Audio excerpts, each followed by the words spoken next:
is no problem. And anybody who fight with me, tell them me only I love for them. That's why I will never ever change. I'm a happiness everywhere I go. I'm a happiness. Welcome, everyone, to the Simply Real podcast. Thank you so much for joining us today. We have a very special guest with us today, Seth London, a New York City photographer and videographer. He is hitting the ground running with his classy, yet sassy and bold photos. Hey, Seth, how are you this morning? Like they would say in Brazil, bom dia, good morning, good afternoon, good evening, wherever you're at. Good morning. It's morning where I'm at. So I'm saying good morning, bom dia. It's a pleasure to have you here. You know, It's a pleasure to be here. You're doing some phenomenal things. I was checking out your IG. Oh my God, you are definitely classy, sassy, and bold. Yes, like I feel like you have to be in this type of day and hour to be out there. You gotta make a brand and run with it. So that's kind of what my work kind of been exhibits. So I'm glad that you see that, because I guess as artists, we never know what people see. So I appreciate that you see that in my work. Yeah, absolutely. I mean, just looking at the phenomenal work that you're doing. So tell us a little bit about photography. How did you get into it? How did you break into the industry? Was this always a love for you? It's a long story, and there's like multiple stories. It's like if I was talking to the Queen of England, there's one story. If I was talking to Oprah, it'd be one story. Some girlfriends, it'd be another story. But I'll give you the whole story. I actually started when I was a teenager. I don't know about you, but my yearbook was like mad money. It was like 130. I was like, for what? Agreed. I don't know these people. I don't know these people. So Agreed. like, you know what? I'm gonna go to Walmart because I live in Long Island.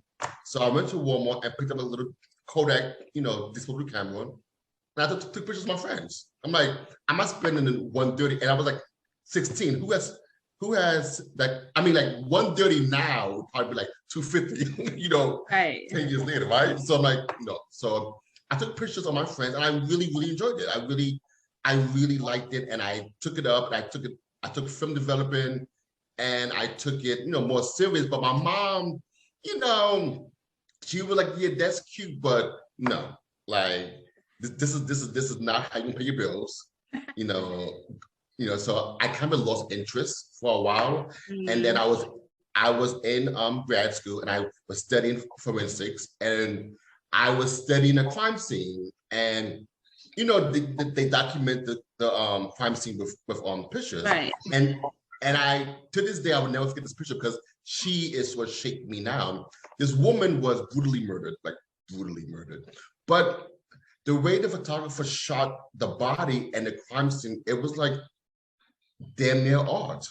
And I was like, wow. And like her eyes, unfortunately, was still open, and she was looking at me, and I was like, and I felt like she had a story to tell me, and I was like, all right, I'm here.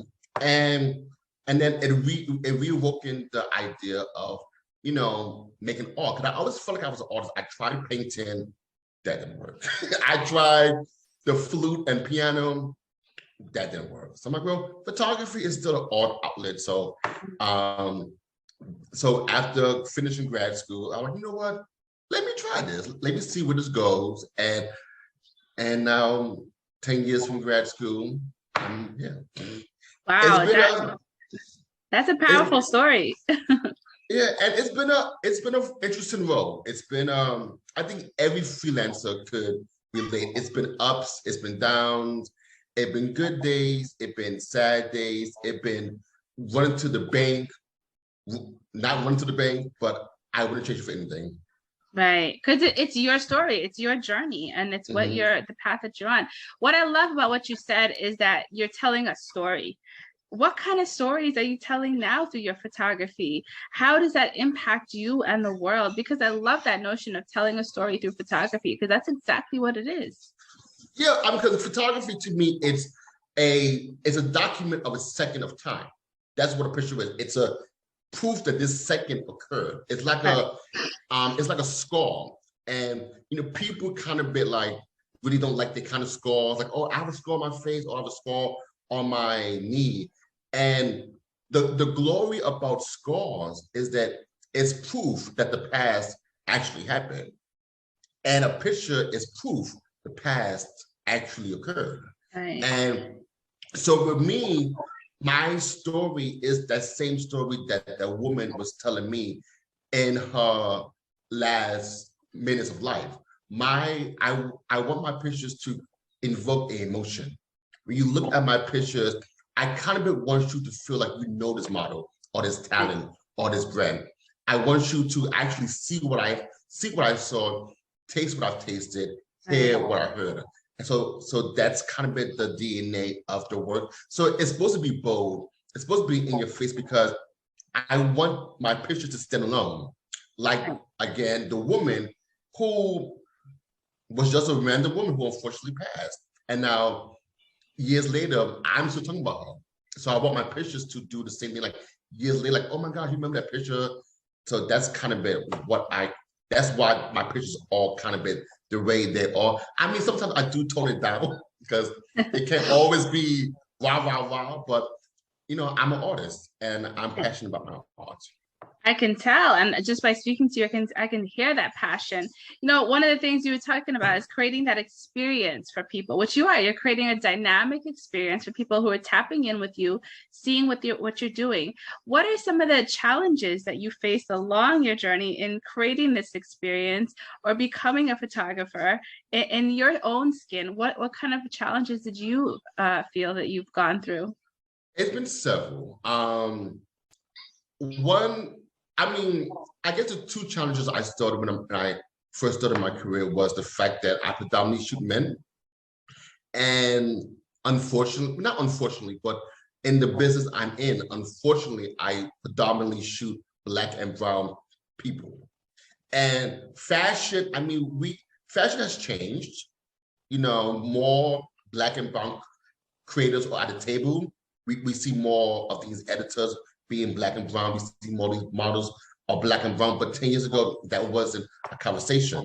So I remember this conversation when I interviewed to be the in-house photographer for major models. And I was so excited, like, oh my God, I'm so excited.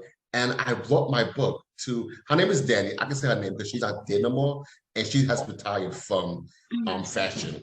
I brought my book to Danny and to interview to be the photographer. There's not older, but maybe like a late 30s Italian woman, long blonde hair.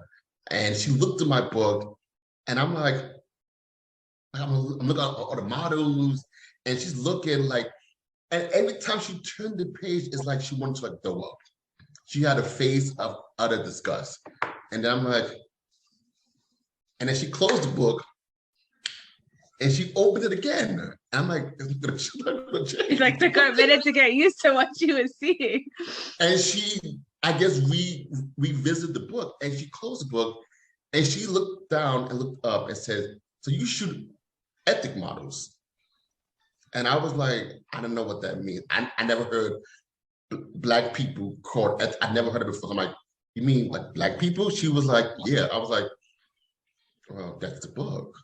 And to me, what was so bizarre because my friend, he was a model and she really liked the picture. I shot a film and he's Black. So right. I was confused on why you thought anything else, but however. And she closed the book and she said to me, I like you. And she said, I'm going to tell you a secret. And she was like, nobody will ever take you serious with this book. She was like, there's too many Black people in this book. I was like, wow.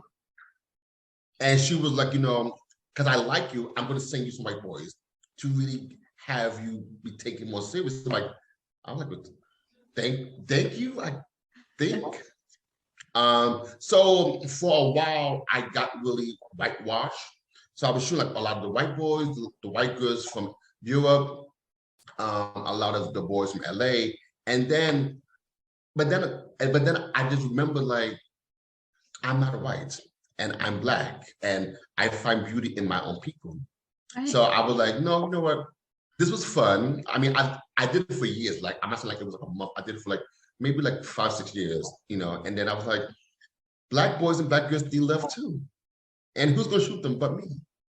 And and even to today, me and this girl was talking about, pardon me, me and this girl was talking about this day on IG about, the fact that I shoot guys. And,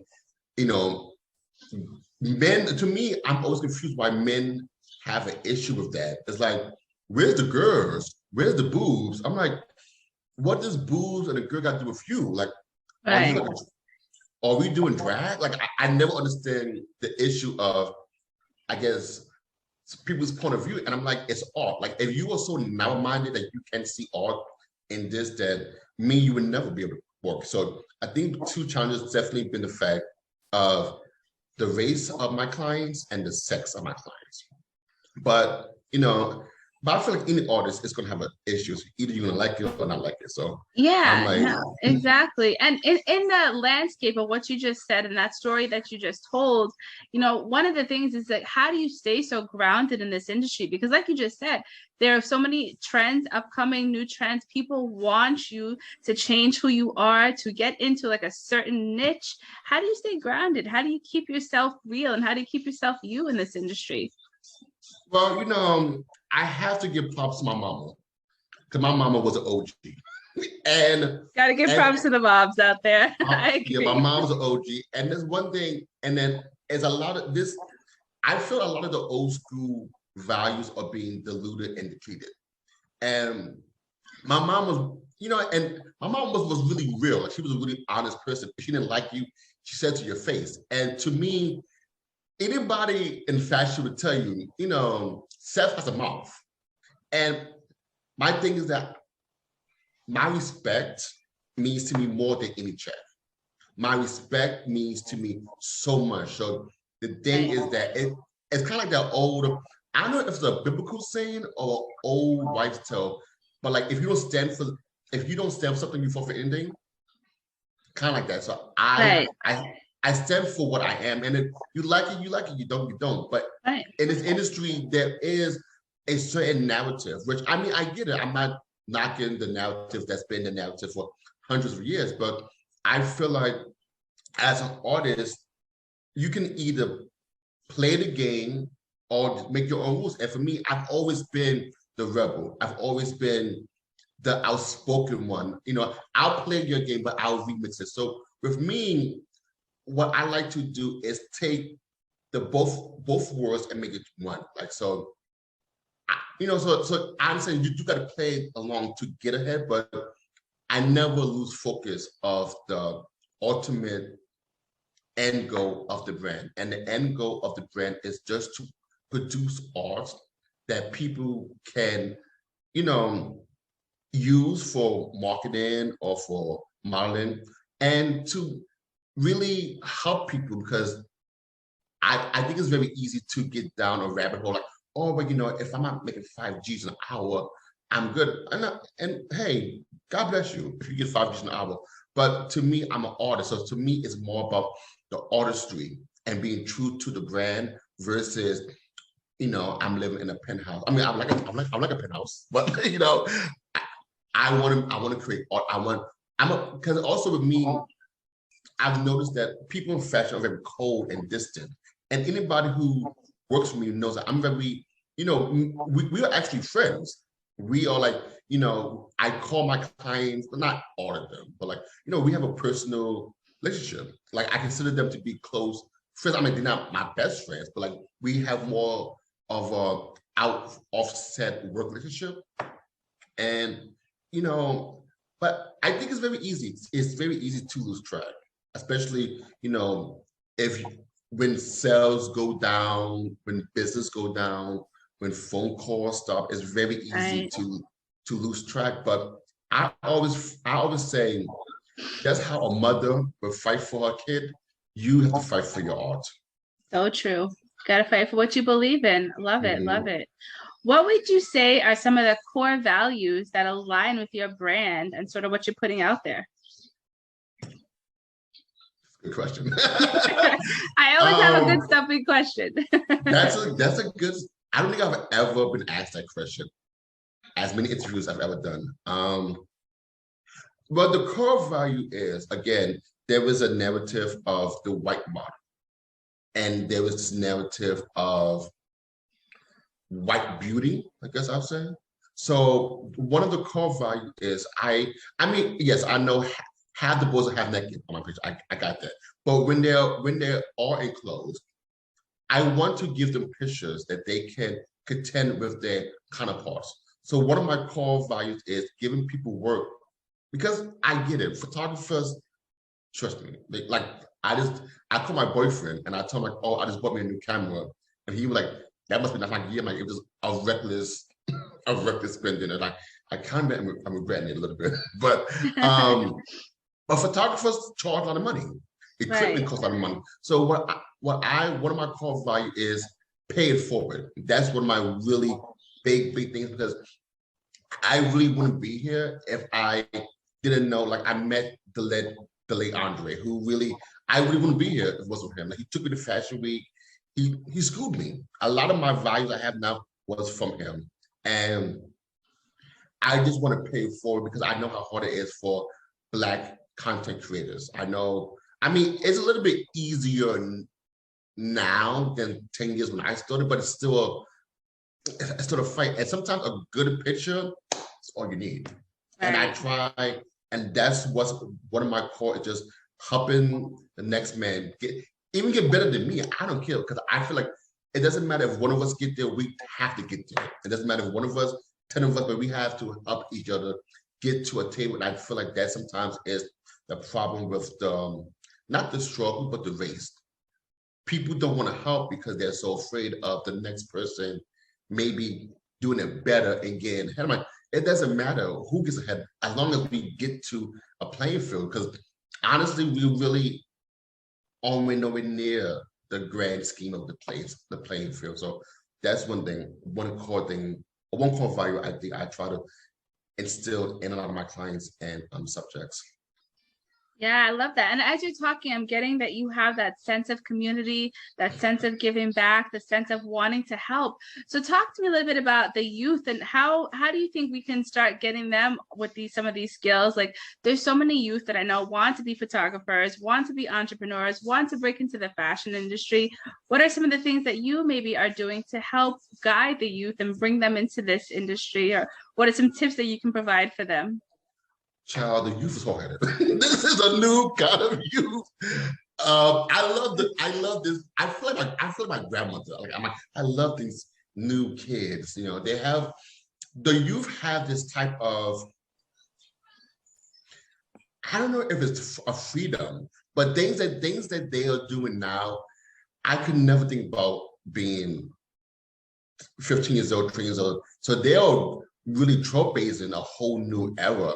You know, they have like it's my word, I'm gonna take it. I'm like, you go ahead. You go ahead, you take it. So they're very empowered, right? It's so different from when we were growing up, I feel. I mean, I'm an 80s baby. I don't know. Me too. All right.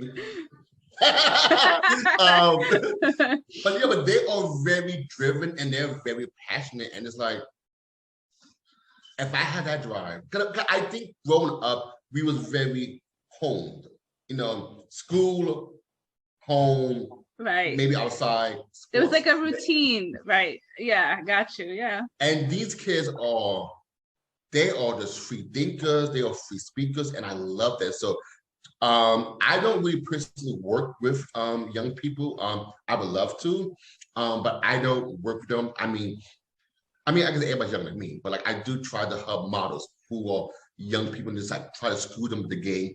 Even like one of my friends, he had bought a camera. So I was telling him about, because I think his camera cost him 3 Gs. I'm like, you don't need a 3 G camera. You just don't. Like, I mean, if you got the money, go for it, But like, a $500 camera would do the same job, So I do try to teach and give information, but like, I don't really have like a big brother project or program. But anybody knows, if you call me, I'll sit here and talk for hours about information. Right. So I'm definitely, but my niece, my cousin, she wanted to be a photographer. And, I was like, tell her like what kind of camera to get, like, don't break the bank.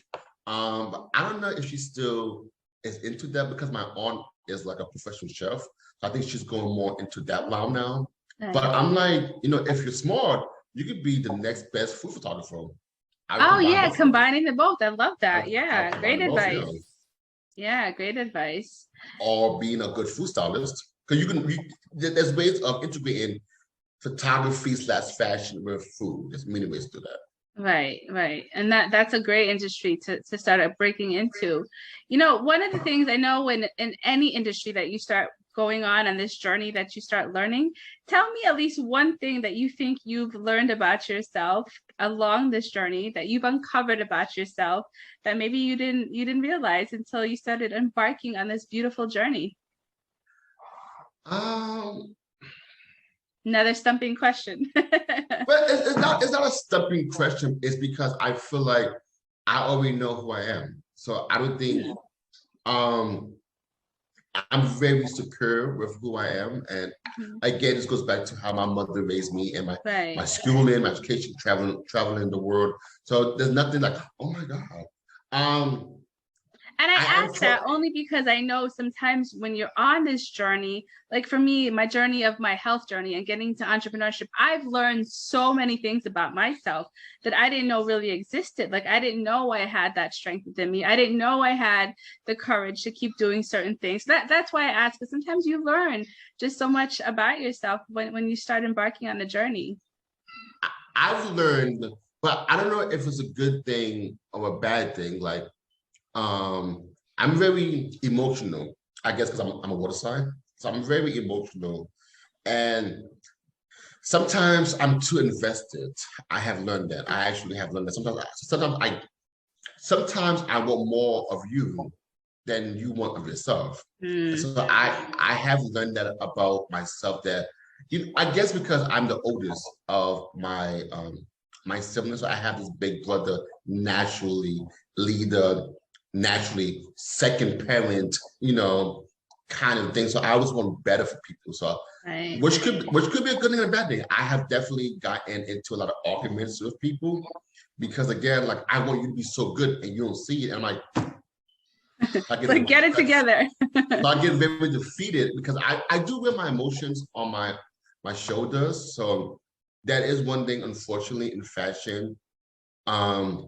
You do want it to, like, people that really have the gift or really have the skills but just don't want to do it, and you want to, and then sometimes it's like you want to mold it down. Like, Thomas, this is a really bad example, but my friend, he had got a toothache, really bad toothache, and every day I'm Googling like how to clean this. I'm like finding information, like every day I'm calling him. And then one day I was like, I'm more worried about this than you are.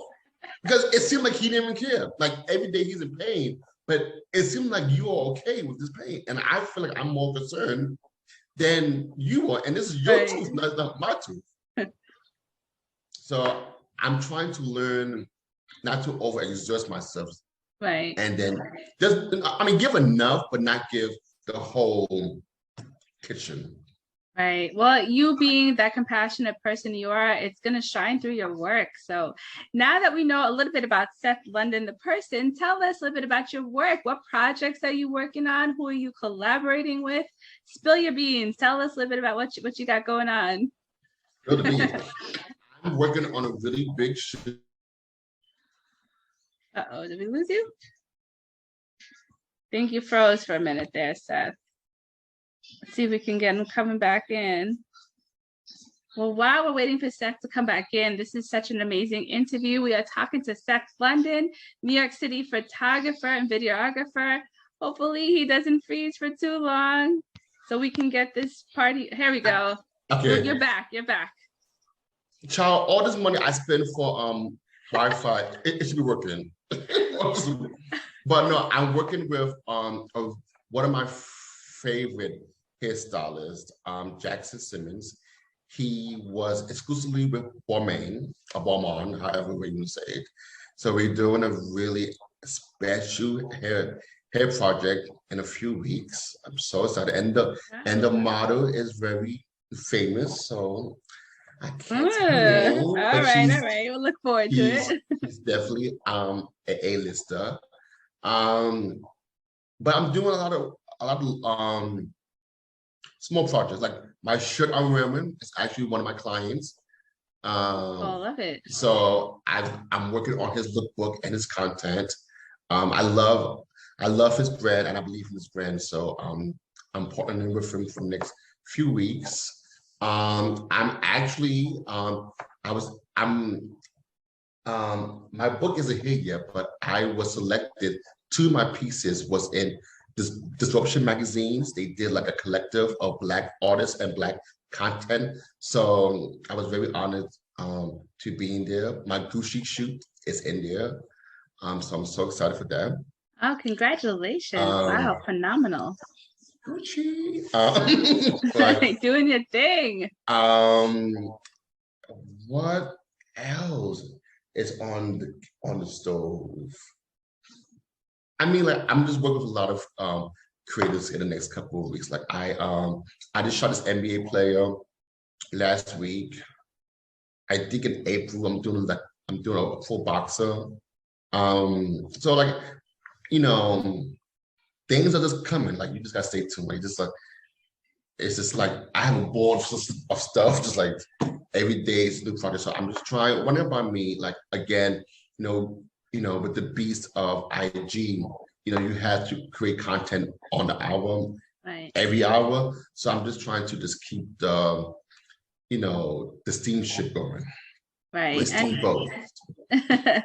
Steamship. So you got a lot of great things coming up. I'm so proud of you. So of all your accomplishments, you said great things. Tell me who it is that maybe you want to collaborate with that you're looking forward to that you haven't tapped into yet. Who are some of your high hitters that you're looking to roll with? You know what? Like you may laugh, but I actually don't know nobody. It's really weird. Like it's really, really weird. I'm a kind of person, it's kind of awkward. I only know people who I know. It's a very French approach. And I don't know, like it's weird. Like it is weird because like I don't get myself invested in other brands or other people because I'm like, if you're not invested in my brand, why should I be invested in your brand? Right. So I'm very like, if I don't know you, I don't know you. So I keep myself really on like the people who I know, the people who I work with. So I mean, I'm always down to collab with anybody. Like, it's like, Ivy Paul could DM me, I'm like, sure. Or Little Boy Joy can hit me, I'm like, sure. Like I love to create art. So there's not one person that I'm like, ooh. It's like, okay, sure. So I'm very open-minded and I'm very, very inclusive. So any brand, any person, any company, as long as the mission statement makes sense and it resonates with me, I'm down for it. I don't, like I always say, if you want to work with me, I'm very honored, and I feel very privileged. So, any collab is warranted. That's amazing, and that's the way to go. That's the way to have an open heart, to be open-minded and accept and embrace different brands. I love that you said that. So tell us about, if somebody's looking to break into this industry, listening in today, what are some tips and strategies that you can help them to break in and to really get going? Like the movie said, get out. Run. Save yourself. Save yourself. The big thing is investment. And you have to invest. How much investment is truly up to you. But I think people have this idea of, I'm a sort of t-shirt line, I'm gonna throw some stickers on t-shirt, or I'm going to, be a hairstylist and I'm just going to color some wigs. I'm like, okay. But there has to be a sense of investment in the brand. Now, again, brand identity takes years. Nobody starts off, like, for example, I really hate milking this woman name, but Beyonce, let's just use Beyonce. Destiny's Child Beyonce is not just Beyonce. Right. It's a brand. It takes time to evolve into the actual brand. So you're not going to have your brand identity on day one. So you're going to spend money that you're going to lose. That's just the way it is. But you can't be afraid. I think people have this fear to spend money. Like, oh, well, I'm not going to buy this, or I'm not going to pay this influencer to wear my t-shirt, or I'm not going to buy the best extensions from a company. And you can do that, but I tell people, people know good work. I can look at a picture and tell that's a really good weave. That's not no cheap hair. I can look at a picture and tell that t-shirt, the fabric is good, or the embroidering is good. So you have to invest. Again, how much you invest is really up to you and your pockets. But I think there was a difference because me and my friend, we had this kind of conversation, this debate about Black businesses. And I was like, well, I'm always torn between support Black businesses. I'm always like moving left back and forth. And he was like, what's the issue?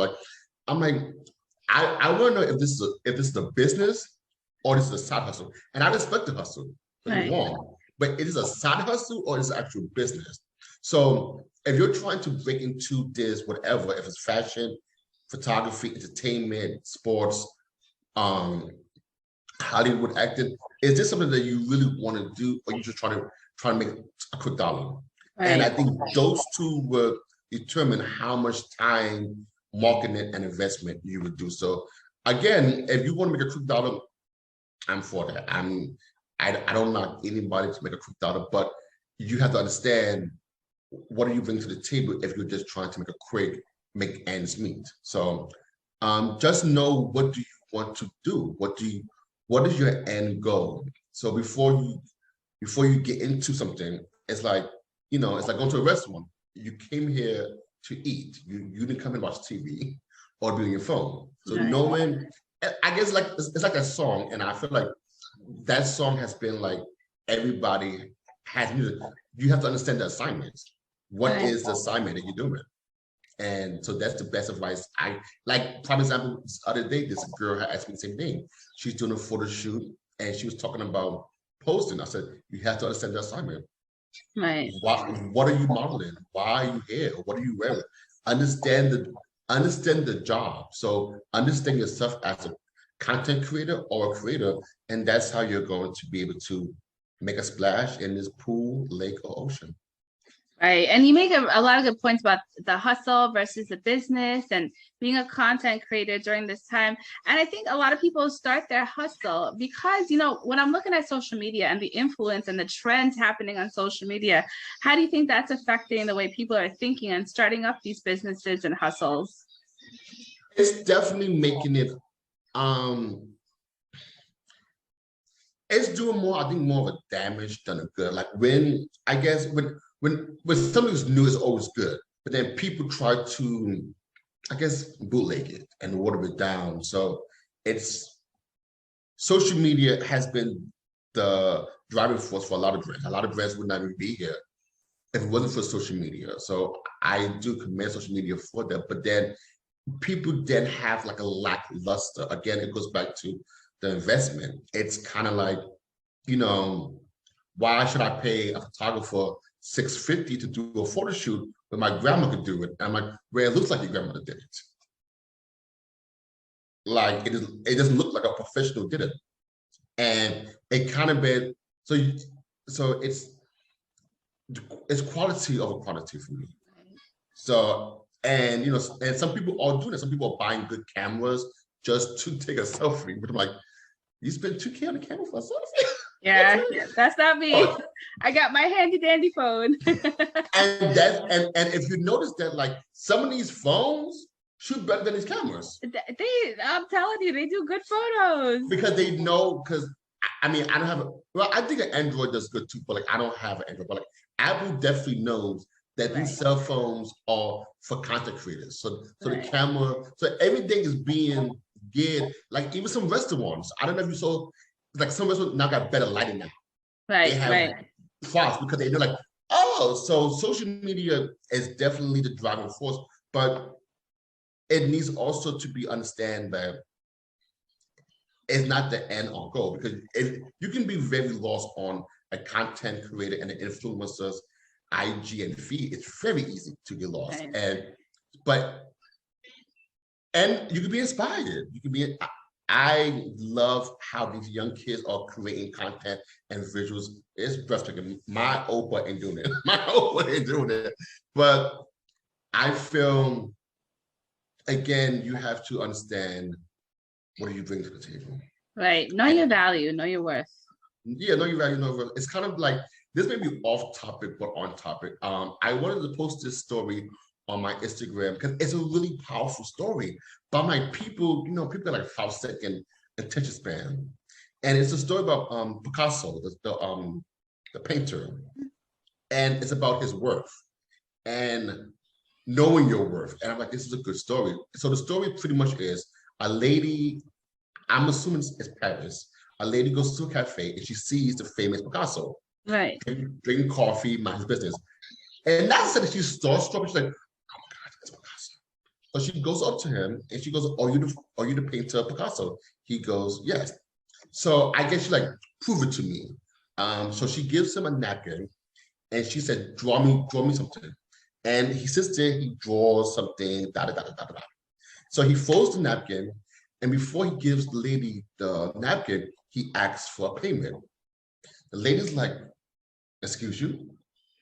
So the lady said, why should I pay you for something that took 5 minutes to do? Can you guess what he said? Is that Picasso? Kind of. He said, correction, it took me 35 years to do it.